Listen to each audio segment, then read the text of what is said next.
abbiamo cominciato così e tutti abbiamo considerato il latte come il papà della nostra alimentazione. Poi, man mano che gli anni sono passati, ci siamo troppo facilmente dimenticati di questo alimento preziosissimo che ha avuto un ruolo di protagonista nel nostro accrescimento fisico. Eppure il consumo annuo in litri per ciascun individuo dei maggiori paesi europei ci dimostra in quanta considerazione venga tenuto il latte come alimento per ogni età della vita e quanto poco lo si consideri come tale nel nostro paese. Basta entrare in un buon laboratorio per rendersi conto che gli elementi fondamentali necessari alla nostra nutrizione sono in massima parte contenuti dal latte.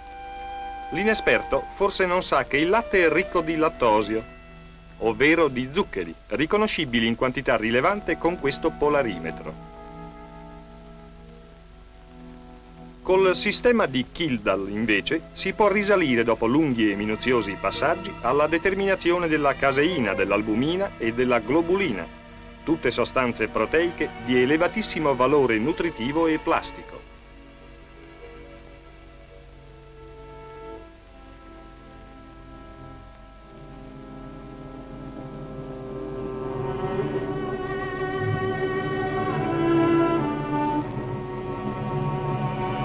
Ugualmente minuziosa è la serie di operazioni che si compiono per ottenere le ceneri del latte, il peso delle quali ci può far determinare il contenuto in sali minerali, primo fra tutti il calcio.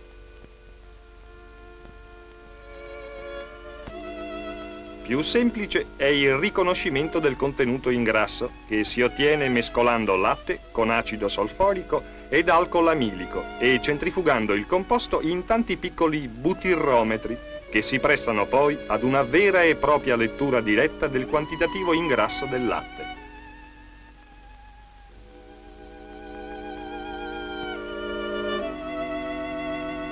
Un litro di latte, dunque, è una vera e propria miniera di alimenti, distribuiti in un armonico equilibrio che ne rende facile l'assimilazione.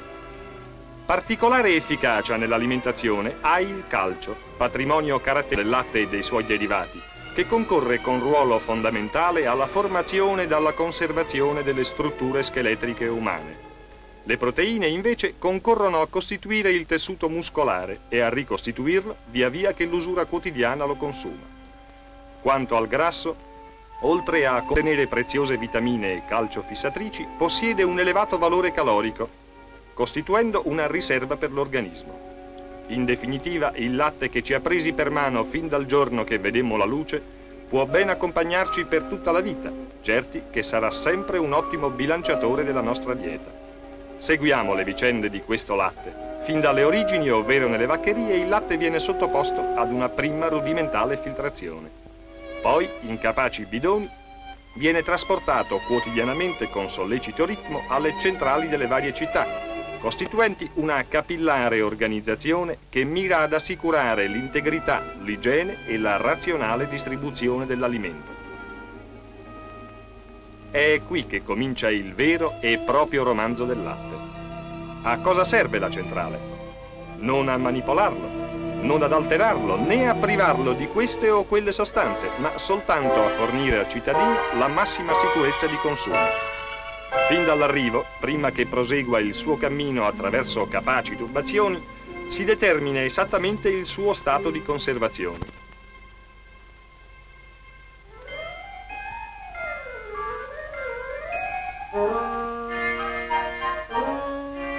E quindi, in un piccolo laboratorio, si stabilisce dapprima la sua densità, ovvero la media percentuale dei suoi contenuti nutritivi.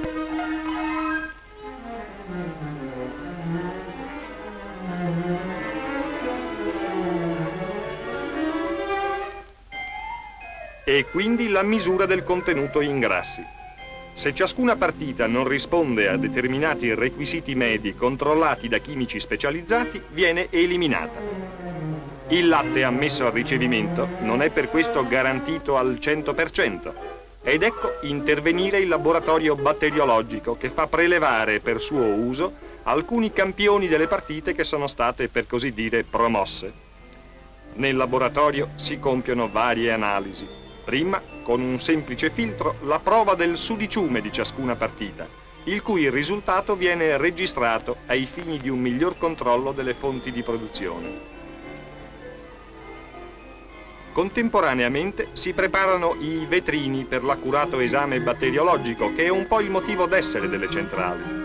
Il latte, infatti, è un ottimo terreno di cultura di un'infinità di bacilli che solo l'occhio del batteriologo può individuare ed eliminare.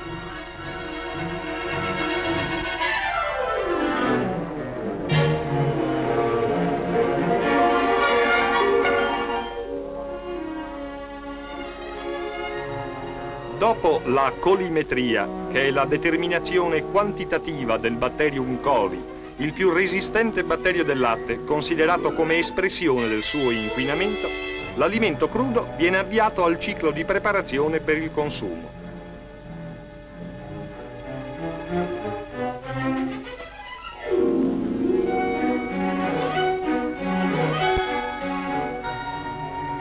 Ecco dunque le varie partite di latte che vengono immesse in capaci serbatoi di raccolta dopo aver raggiunto una bassa temperatura di conservazione ottenuta con l'ausilio di questa potente centrale di refrigerazione. Dai serbatoi, attraverso tubazioni quotidianamente disinfettate, il latte raggiunge le macchine pastorizzatrici.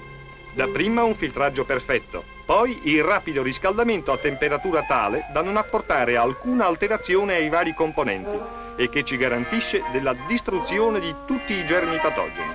Subito dopo il trattamento termico il latte viene di nuovo refrigerato, aumentandone così le possibilità di conservazione. A scanso di eventuali pericoli, il laboratorio provvede ad un ulteriore controllo batteriologico che toglie ogni dubbio sulla sanità dell'alimento dopo la pastorizzazione.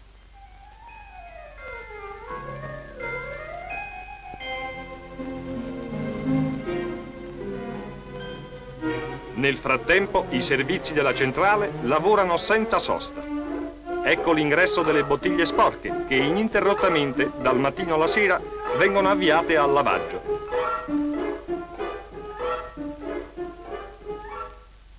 Ed ecco le lavatrici meccaniche che fanno compiere alle bottiglie una serie di bagni contenenti soluzioni di sostanze detergenti e disinfettanti.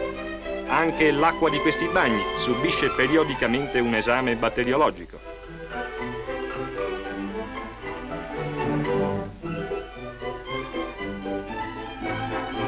Le bottiglie, lavate e disinfettate, vengono poi esaminate in trasparenza prima di raggiungere le macchine riempitrici. Qui il romanzo del latte si avvia alla conclusione. Prima le riempitrici, poi le incapsulatrici. Il latte puro, assolutamente sano, è pronto per il consumo. Ma non basta. Il laboratorio della centrale esamina ancora il latte così confezionato. Lasciamogli compiere questo esame e diciamoci invece il latte, così come è entrato, così esce dalla centrale. Nulla vi è stato tolto, nulla vi è stato aggiunto. Basti a dimostrarlo l'esperienza che ci fa vedere il prima e il dopo del contenuto in grasso. Nessuna differenza. Ed ora, mentre il latte prosegue il suo cammino, consentiteci qualche consiglio igienico sul modo di consumarlo e di conservarlo. Innanzitutto, bisogna dire che la centrale è responsabile della sanità del suo latte fino al momento in cui la bottiglia esce dalla centrale stessa. Sanità che può essere ancora e a lungo garantita se il latte viene conservato in luogo refrigerato, quindi in frigorifero, in ghiacciaia o in mancanza anche sotto un rubinetto di acqua fresca. Se la bottiglia viene aperta, occorre ritapparla con mezzi propri per evitare al latte ogni contatto con l'aria. Se invece non si ha la fortuna di avere il latte delle centrali, la precauzione definitiva è quella di bollirlo, ma attenzione, non facendolo semplicemente salire come suo, perché a quel punto il latte non è bollito, ma mescolandolo per consentirgli di raggiungere la vera bollitura a 100 gradi. Agli adulti, agli anziani, non ideale con tutti i bimbi, l'ultima parola di questa vicenda.